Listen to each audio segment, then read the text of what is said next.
दोस्तों हम सभी को पता है कि इस साल अगस्त में एक नोटिफिकेशन आई थी डिस्टेंस एजुकेशन ब्यूरो और यूजीसी के द्वारा, जिसमें बताया था कि अब कुछ कोर्सेज को ऑल इंडिया डिस्टेंस एजुकेशन से स्टूडेंट नहीं कर पाएंगे।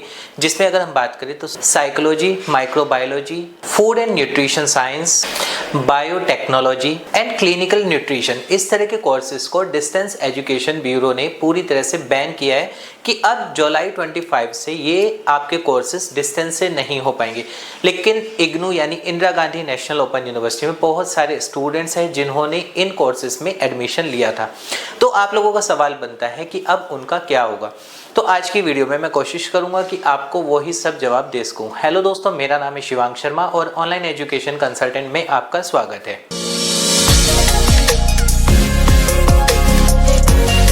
तो दोस्तों सबसे पहले तो हमें समझना होगा ये कि ये सारे के सारे कोर्सेज बैन हुए हैं NCAHP एक्ट 2021 के अकॉर्डिंग, यानी कि national commission for allied health care commission, जहां पर कि ये है कि कुछ कोर्सेज ऐसे होते हैं जहां पर प्रैक्टिकल नॉलेज होनी आपको कंपलसरी होती है, तभी जाकर वो डिस्टेंस से वैलिड होते हैं। बट यहाँ पर क्या है कि अगर हम डिस्टेंस एजुकेशन की बात करें तो as compared to regular education यहाँ पर आपको कोई भी प्रैक्टिकली नॉलेज दी ही नहीं जाती है, सिर्फ आपको जो है थ्योरेटिकल नॉलेज होती है। जिस वजह से ये नोटिफिकेशन लाया गया कि हाँ 2025 जुलाई 25 से अब आप कोई भी इस तरीके का कोर्स डिस्टेंस एजुकेशन से नहीं कर पाएंगे। लेकिन इसमें हुआ क्या कि बहुत सारे स्टूडेंट्स थे जिन्होंने ऑलरेडी एनरोल्ड कर लिया था, और खासतौर पे हम बात करते हैं साइकोलॉजी की। बाकी न्यूट्रिशंस हो गए या फिर माइक्रोबायोलॉजी हो गया या फिर आपका बायोटेक्नोलॉजी हो गया, उनमें तो फिर भी बहुत कम स्टूडेंट होते हैं। बट साइकोलॉजी के लिए स्टूडेंट्स के पास सिर्फ और सिर्फ डिस्टेंस में इग्नू सबसे बड़ा ऑप्शन होता है। उसके अलावा बहुत ही कम यूनिवर्सिटीज़ हैं जो कि ये कोर्स करवाती है। और अगर हम प्राइवेट यूनिवर्सिटी की बात करें तो प्राइवेट यूनिवर्सिटी में तो डिस्टेंस में ये कोर्स बहुत ही मुश्किल से मिलता है।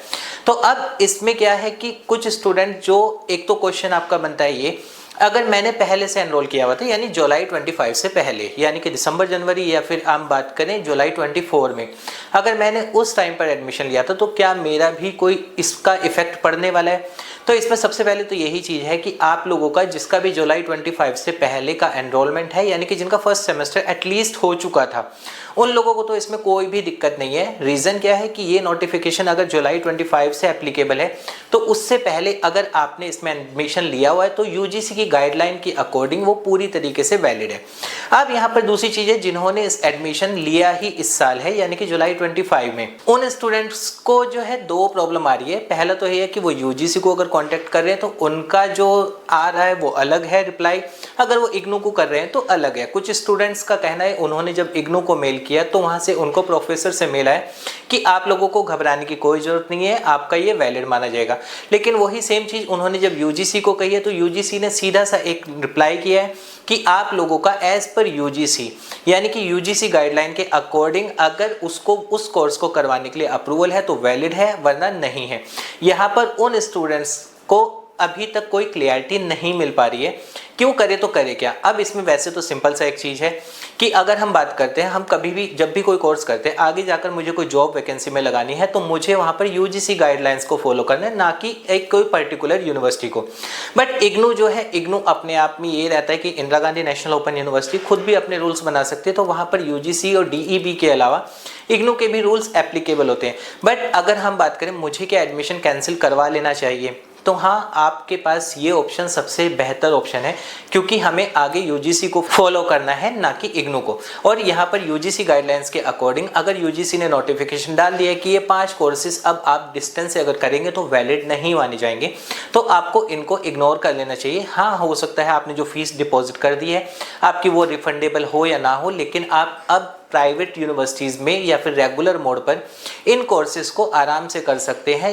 सिर्फ आपका एक नुकसान है कि जो भी आपने फीस पे की है वो रिफंड पॉलिसी के अकॉर्डिंग आप यूनिवर्सिटी से मांग सकते हैं, जितना भी रिफंडेबल है आपको मिल जाएगा। अब उसके बाद ये होता है कि रेगुलर कॉलेज में भी कुछ कॉलेजेस हैं जहाँ पर आपको CUET एंट्रेंस एग्जाम वगैरह देने के बाद ही एडमिशन मिलता है, या फिर आपको अगर प्राइवेट में हम बात करें तो एज कम्पेयर टू इग्नू बहुत ज़्यादा हाई फीस आपको देनी पड़ती है। सिर्फ ये तो नुकसान होता ही होता है। अगर मैं अपनी इंडिविजुअल भी बात करूं तो मुझे भी अगर कोई एडमिशन अगर मैं इन कोर्सेज में ले चुका होता, लेकिन अगर मैं यूजीसी की गाइडलाइन को फॉलो करूंगा तो 100% मैं वो एडमिशन अपना कैंसिल करवाऊंगा ही करवाऊंगा। रीज़न ये है, कल को मुझे भी गवर्नमेंट जॉब में अगर लगाना है या किसी भी जॉब में अगर मैं लगाऊंगा, अगर वहां पर जाकर वो रिजेक्ट हो जाता है तो मेरा पूरा टाइम जो कि 1 साल 2 साल या 3 साल जो भी इस कोर्स को करने के लिए मैं दूंगा, और साथ साथ जो फीस है वो सब का सब वेस्ट होने वाला है। इससे अच्छा है कि मैं प्राइवेट यूनिवर्सिटी में जाऊं, मैं एडमिशन ले लूं। बस एक मेरे को बर्डन पड़ने वाला है, वो ये है कि हाँ फीस हाई हो जाती है इग्नू के कंपैरिजन में। तो दोस्तों ये है कि इग्नू में अगर हम बात करें कि इन कोर्सेज में अगर आप एनरोल हो चुके हैं, वैसे तो ये है कि इग्नू अभी भी स्टूडेंट्स को यही रिप्लाई कर रही है कि हाँ आपका वैलिड रहने वाला है, बट हम यूजीसी को फॉलो कर रहे हैं ना कि इग्नू को। तब उस केस में मुझे यहाँ से वो कोर्स ड्रॉप कर देना ही मेरे लिए अच्छा होगा। तो दोस्तों ये था एक छोटा सा अपडेट इग्नू के उन कोर्सेज के लिए जो यूजीसी ऑलरेडी बोल चुका है कि जुलाई 25 में बैंड है अब ये वाले कोर्सेज, तो मुझे करने चाहिए या नहीं। उम्मीद करूंगा आपको ये वीडियो पसंद आएगा। अभी भी आपका कोई डाउट है आप कमेंट कर सकते हैं, हम उसका रिप्लाई आपको कर देंगे।